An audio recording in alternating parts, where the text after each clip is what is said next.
अस्सलाम वालेकुम क्लास 4। कैसे हैं बच्चों आप लोग? उम्मीद है आप सब लोग खैरियत से होंगे।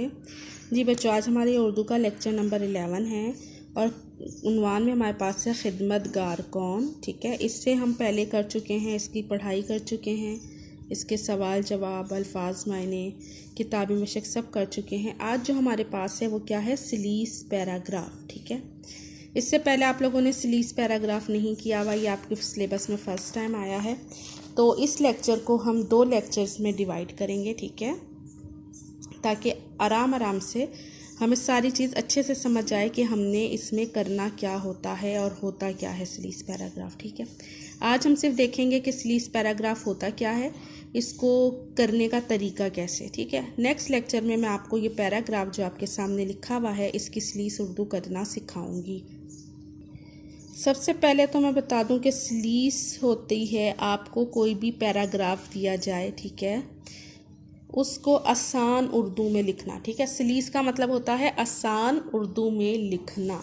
ठीक है, इसमें हम पैराग्राफ को छोटा नहीं करते, अपनी तरफ से अल्फाज का इजाफा नहीं करते, बस जो आपको पैराग्राफ दिया होता है उसको हम आसान उर्दू में करके लिखते हैं। ठीक है, आपने इसमें पैराग्राफ जितना है वही रहेगा, बस इसको अपने अल्फाज में, मतलब इसको आसान उर्दू में करके लिखना है। ठीक है, सलीस पैराग्राफ यानी कि सलीस का मतलब क्या है? दिए गए पैराग्राफ को आसान उर्दू में करके लिखें। ठीक है, अब जैसे कि यहाँ पे हमारे पास एक पैराग्राफ है जो कि आपको नज़र आ रहा होगा, और उस पैराग्राफ में जो है पहले हम देखेंगे पैराग्राफ क्या है। ठीक है, एक दिन एक नेक शख्स का वहाँ से गुज़र हुआ। ठीक है, आपकी किताब खिदमतगार कौन सफ़ा नंबर 43 के ऊपर ये पैराग्राफ मौजूद है, जो कि हमें दिया गया है सलीस उर्दू करने के लिए, ये वाला पैराग्राफ। ठीक है, तो मैंने इसको यहाँ लिख लिया है ताकि हम उसको आराम से देख के पढ़ सकें। एक दिन एक नेक शख्स का वहाँ से गुज़र हुआ। बुढ़िया बेबसी की हालत में चारपाई पर पड़ी थी। सारा घर कूड़ा करकट से भरा हुआ था, घड़ा भी खाली था। उसे देखकर बहुत अफसोस हुआ। उसने घर को साफ़ किया, घड़े में पानी भरा, बुढ़िया का हाथ मुँह धुलाया, उसे खाना खिलाया और बुढ़िया का असा साफ़ करके चारपाई के पास रख दिया। अब वो शख्स बिला नागा आता, घर साफ़ करता, घड़े को पानी से भरता, बुढ़िया को अपने घर से लाया हुआ खाना खिलाकर वहाँ से रुखसत हो जाता। अब ये पैराग्राफ उन्होंने हमें दिया है जिसकी सलीस उर्दू हमने करनी है। और इस पैराग्राफ में आपको जैसे कि नज़र आ रहा होगा, कुछ अल्फाज के ऊपर काले रंग से लाइन भी लगी हुई है। ठीक है, ये अल्फाज के नीचे नहीं है, ये ऊपर लगी हुई है। क्यों? क्योंकि इसका जो सवाल आता है पेपर में वो क्या आता है?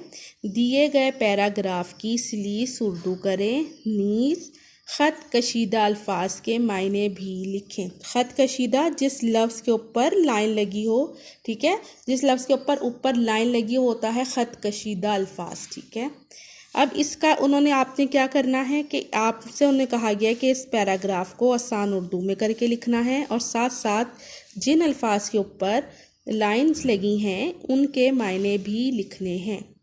अच्छा जी, अब मैं आपको बता दूं 4th क्लास के इसको लिखने के लिए आपने क्या करना है। सबसे पहले इसका जो तरीका होता है वो मैं आपको सिखाती हूँ। ठीक है, पैराग्राफ हम अगले लेक्चर में करेंगे, इसकी सलीस में आपको सिर्फ हम पैटर्न सीखेंगे। सबसे पहले ये जैसे आपको पैराग्राफ दिया गया है, तो आप सबसे पहले स्टार्ट जो करेंगे वो करेंगे हवाला मतन से। ठीक है, हवाला मतन क्या होता है? मतन कहते हैं जो, यानी कि जो आपको पैराग्राफ दिया गया है, और हवाला रेफरेंस, यानी कि आपने ये कि जिस तरह आपको पेपर में ये पैराग्राफ आया है, आप पढ़ के देखेंगे ये पैराग्राफ आपके कौन से सबक का है, तो आप इधर उसका रेफरेंस देंगे। यानी हवाला मतन में आप लिखेंगे सबक का नाम।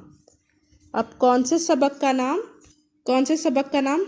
उस सबक का नाम जिसमें से ये पैराग्राफ आपको सलीस का दिया गया होगा। ठीक है, तो कौन सा सबक है? खिदमतगार कौन में से हमारे पास पैराग्राफ है ना, तो हम ऐसे लिख देंगे हवाला मतन में सबक का नाम और यहाँ पे वो नाम आएगा जिसका पैराग्राफ आपको सबक का दिया हुआ होगा, ठीक है। उसके बाद आप इधर लिखेंगे अल्फाज मायने, लाइन लगा लेंगे। और यहाँ पे अल्फाज मायने कौन से वाले आएंगे? वो तमाम अल्फाज जिसके ऊपर ख़त यानी कि लाइन लगी हुई है, जैसे कि गुज़र, बेबसी, कूड़ा करकट, अफसोस, असा, बिला नागा, रुखसत।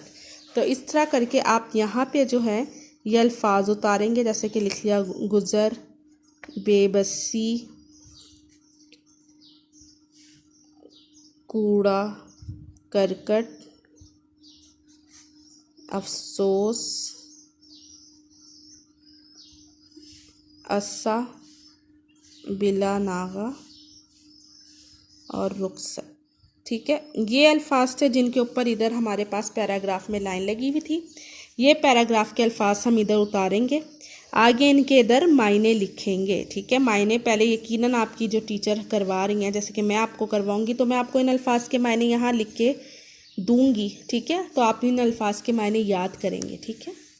उसके बाद जब ये हो जाएगा, इनके पहले हवाला मतन, फिर अल्फाज मायने, फिर आपकी इधर हेडिंग आएगी सलीस उर्दू, ठीक है। यहाँ से आपकी सलीस उर्दू शुरू होगी एक तरह से। पहले हवाला मतन में सबक का नाम जहाँ से आपको पैराग्राफ आया है, फिर जितने भी अल्फाज पे उन्होंने लाइन लगाई हुई होगी वो अल्फाज लिख के आगे उनके मायने लिखने, फिर सलीस उर्दू का पैराग्राफ। और सलीस उर्दू का पैराग्राफ में कैसे करेंगे कि आप यहाँ से पढ़ना शुरू करेंगे, जैसे एक दिन एक नेक शख्स का वहाँ से गुज़र हुआ।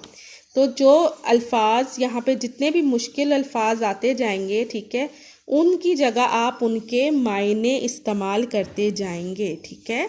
यानी कि इस पैराग्राफ में जितने भी मुश्किल वर्ड थे ना, मैंने सब पे लाइन लगाई है। तो आप क्या करेंगे, जैसे आप गुज़र का मतलब होता है जाना, ठीक है, वहाँ से जाना।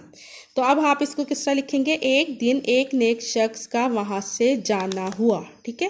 जितने भी मुश्किल अल्फाज आते जाएंगे उनकी जगह उनके मायने जो हैं वो इस्तेमाल करते हुए आपने पूरा पैराग्राफ दोबारा लिखना है, ठीक है। इस पैराग्राफ में से आप कुछ काटेंगे नहीं, कुछ छोटा नहीं करेंगे, कुछ किसी चीज़ को अपने अल्फाज में बढ़ा के या बयान नहीं करेंगे। जैसा पैराग्राफ है वैसे ही लिखते जाएंगे। बस जहाँ जहाँ मुश्किल अल्फाज आते जाएंगे उनकी जगह, उन अल्फाज की जगह आप उस अल्फाज के मायने को लिखेंगे, ठीक है। एक दिन एक नेक शख्स का वहाँ से जाना हुआ, ठीक है।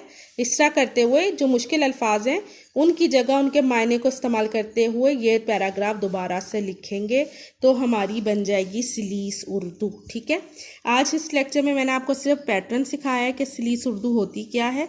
कल जो आपको लेक्चर आएगा उसमें हम इसी पैराग्राफ की सलीस उर्दू करेंगे, ठीक है। अल्लाह हाफिज़।